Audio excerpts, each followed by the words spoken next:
Hi வணக்கம். நம்ம taste of குக்கிங்லேருந்து உங்கள் இந்துமதி பேசுகிறேன். இன்றைக்கி பார்த்தீங்கன்னா நம்ம முட்டை கிரேவி பண்ண போகிறோம். அது எப்படி பண்ணலாம், அதுக்கு என்னென்ன தேவையான பொருட்கள், எந்த அளவில் வேணுன்றதை நான் சொல்கிறேன் வாங்க. தேவையான பொருட்கள்லாம் வச்சுருக்கேன். பாருங்கள், 9 முட்டை, அப்புறம் மஞ்சத்தூள் 1 டீஸ்பூன், உப்பு தேவை ஏற்ப போட்டுக்கோங்க. அப்புறம் ஒரு அரை டீஸ்பூன் சோம்பு, அரை டீஸ்பூன் ஜீரகம், அரை டீஸ்பூன் கடுகு, 4 பச்சை மிளகாய் கிழிச்சு வச்சுருக்கேன். அது மாதிரி கருவேப்பிலை, எண்ணெய் தாளிக்கிறதுக்கு வதக்கிறதுக்கான எண்ணெய். இது வந்து தக்காளி 3 தக்காளி பழத்தை பொடியாக நறுக்கியிருக்கேன். இஞ்சி பூண்டு வெங்காயம் 3த்தையுமே, வெங்காயம் வந்து 3 சின்ன சின்ன வெங்காயம் எடுத்தேன். அதோட 10 பல் பூண்டு வச்சுருக்கேன். கொஞ்சமாக 1 இன்ச்சுக்கு இஞ்சி வச்சுருக்கேன். அது போட்டு அரைச்சி வச்சுருக்கேன். குறைன்னு அரைச்சிக்கணும். அதே மாதிரி மிளகாய்த்தூள் 3 டீஸ்பூன், காஷ்மீரி மிளகாய்த்தூள் 1 டீஸ்பூன், ஜீரகத்தூள் அரை டீஸ்பூன். அவ்வளோதாங்க இதுக்கு தேவையான பொருட்கள். இப்போ ஸ்டவ் ஆன் பண்ணிக்கிடுங்க.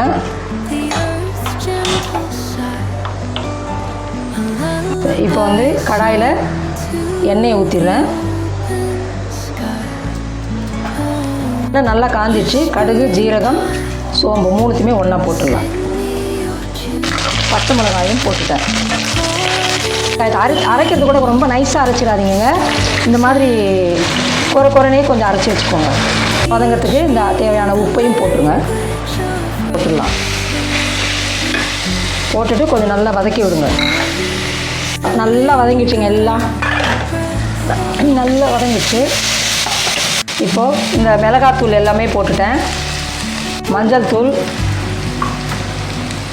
எல்லாம் நல்லா கலக்கி, அதுக்கப்புறம் ஒரு அரை டம்ளர் தண்ணி ஊற்றிக்கோங்க. ஒரு 3 கீரல், அங்கங்கே ஒரு 3 கீரல் போட்டு வச்சுக்கோங்க. போட்டுட்டு இந்த குழம்பு நல்லா கொதிச்சு வச்சு பாருங்கள். கிரேவி எண்ணெய்லாம் அப்படியே பிரிஞ்சு வருது. இப்போது ஒன்றா அதில் போட்டுடலாம். கலக்கி விட்டுட்டு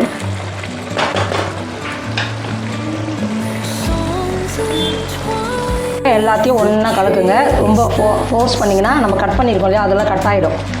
அதனால் பொறுமையாக ஃபோர்ஸ் பண்ணிவிட்டு நல்லா கலந்து விட்டுட்டு மூடிடுங்க. ஒரு 5 மினிட்ஸ் கழித்து வந்து பார்க்கலாம், காமிக்கிறேன் நான்.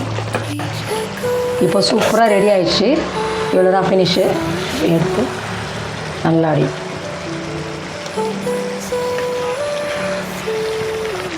பார்த்துருப்பீங்க. இது உங்களுக்கு பிடிச்சிருக்கும்னு நினைக்கிறேன். பிடிச்சிருந்தா லைக் பண்ணுங்கள், ஷேர் பண்ணுங்கள், மறக்காமல் சப்ஸ்கிரைப் பண்ணிடுங்க. சப்ஸ்கிரைப் பண்ண உடனே பெல் பட்டனை கிளிக் பண்ணி வச்சுக்கோங்க. அப்போ தான் நாங்கள் போடுற வீடியோக்கள் உங்களுக்கு தொடர்ந்து வந்துக்கிட்டே இருக்கும்.